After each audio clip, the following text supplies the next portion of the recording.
The next morning, Hank McCoy, Janet Van Dyne, and Simon Williams escort a wheelchair-stricken Jarvis back to the Avengers mansion. Janet sinks her shoulders, and Hank puts his hands out in order to back the multiple movie fans crowding to get a picture of Simon in person. The group walks through the front gate to the dilapidated ruins of their home and base. It's not the first time their beloved mansion has been destroyed, but something feels different this time. Something worrisome. Nadia Pym is the first to run up and greet Jarvis. With a laugh and a hug, she tells Jarvis that celebration is in order. They should go for pancakes. Elsewhere, the three leaders, Rogue, Sam Wilson, and Roberto DaCosta, who, since assimilating advanced idea mechanics and restructuring it under the US Avengers, has been going by the name Citizen V, speak in private.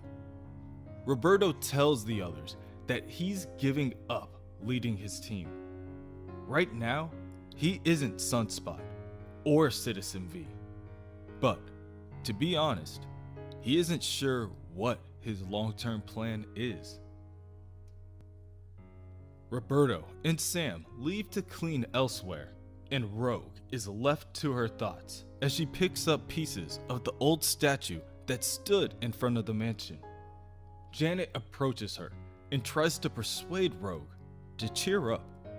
She has seen the property wrecked more times than she can count. The mansion will get fixed. Thankfully, Johnny Storm will cover this round of repairs. Since his inheritance from Reed Richards' billion-dollar patents, Johnny has been more than generous.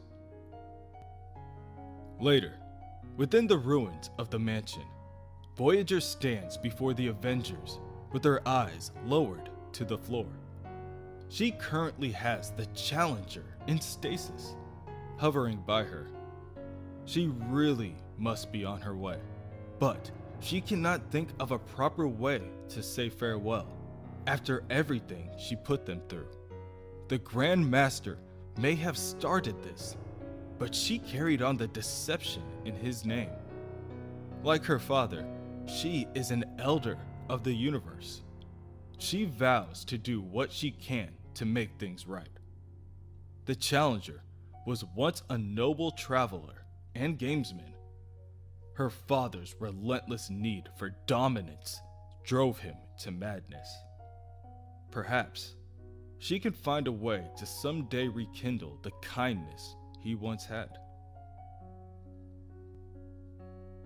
The Avengers in attendance all agree that when push came to shove, Valerie Vector did the right thing. They would be honored to call her one of them. Voyager refuses their offer. She tells them that maybe, someday, she'll earn her place amongst the heroes. But not yet. Not like this. She promises them that if her father dares play games with the Earth again, she will return and see justice for the damage he's caused.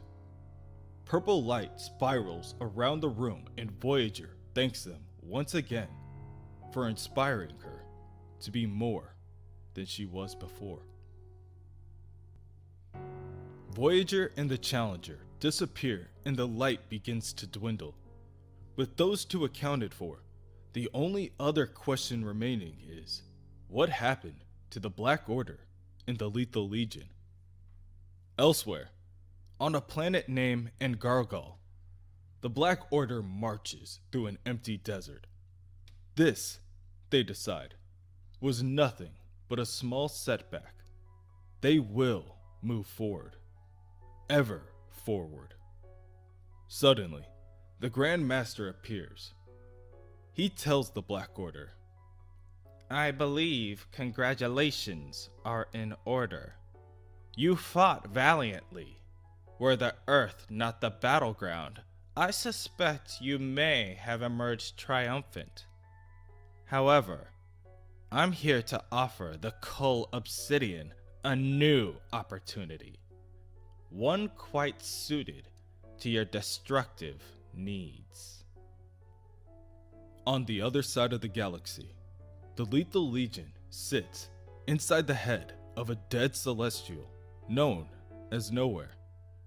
More specifically, within Allah's Bar. The makeshift crew drink to a battle well fought.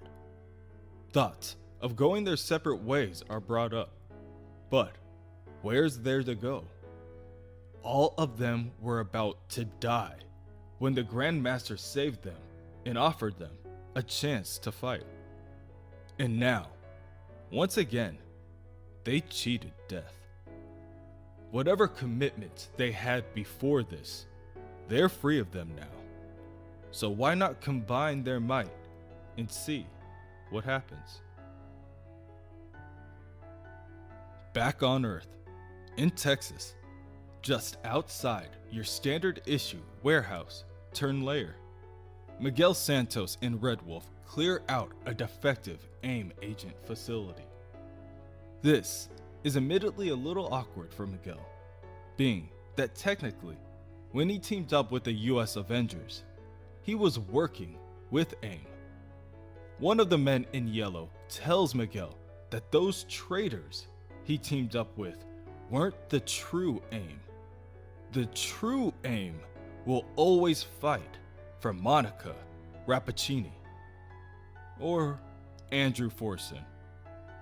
Hell, at this point, they'd even take MODOK. Anyone besides the current Supreme Leader, Tony Ho. Within the Avengers Auxiliary Headquarters, now with decent tools, Tony Ho speaks on the phone with Roberto while she works on bringing Vision back online. She has enough problems to deal with outside the AIM trademark, so she says, let the babies have their bottle. To her, AIM isn't the people, it's not the work, it's 3 letters, and she can spare 3 letters. Also, this way, if the US government has any issues with AIM in the future, they can go after Andrew Forson or whoever. However, she will keep up the good work. As far as a new name, she's been thinking, the Rescue Organization. Tony asks Roberto what he's going to do now that he's broken up the team. He honestly doesn't know. Since he took his power dampening headband off, he isn't sure how many years he has left, and he's just not satisfied. The Avengers do good work. They teach a good lesson. Fight together against what can't be fought alone. For those who can't fight at all. But when he was growing up, he was taught other lessons about how you fight in a world that hates and fears you for being who you are. Roberto tells Tony to keep any leftover money from their time together. He's going back to his roots. In Central Park, Wanda Maximoff, Jericho Drum, and Emily Guerrero share a moment of silence for Wanda's brother. When Pietro sacrificed himself, they all shared a mental and empathic connection. They all know he wasn't scared. Pietro had a strange sense of joy. Each of them are of the mind that Pietro is still alive. They believe when he moved beyond the limits of speed as they know it, it is quite possible he also moved beyond the bounds of their physical reality. Both Wanda and Jericho are preparing to venture forth to dimensions beyond space and time to find Quicksilver, and they would be honored if Emily would join them. Clint Barton and Bruce Banner sit alone in a diner. Bruce tries to apologize for everything he put Clint through.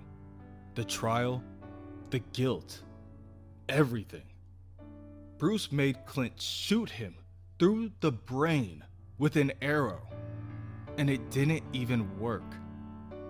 At first, he deflects, but then Clint tells Bruce that he saw a vision of the Hulk standing over the dead bodies of everyone he loved. Jess, Bobby, Nat, Wanda, Kate. It was his call, and he made it. Bruce doesn't have to feel sorry for anything, and he needs to remember that deep down, he's not a bad person. At the mansion, the heroes go their separate ways, and only a few are left still assisting with the rebuild. Jarvis, from his wheelchair, wonders to himself if it may be time for him to search for new beginnings as well. After all, it certainly doesn't seem as if the Avengers necessarily need a butler at this point. Nadia commends the idea and unveils a surprise she has hidden. She holds up a small device and a hologram of him pops up. She claims that it is the new AI help bot that she created to help lighten the load. For a moment, Nadia thought Jarvis wasn't going to make it and that the Avengers were finished. She just wants to do what she can to support her teammates now. Jarvis tells Nadia that she'll learn. This may be the end of an era, but also the beginning of a new age. Like the founder's statue of old being recast and rededicated, they take important parts of their legacy and use it to forge the future. The Avengers isn't a group of heroes. It's an idea, a promise to the people of this earth that they will always be protected by the strong at heart. Jarvis has seen these proud men and women victorious time and again. But this has been their greatest triumph, their finest hour.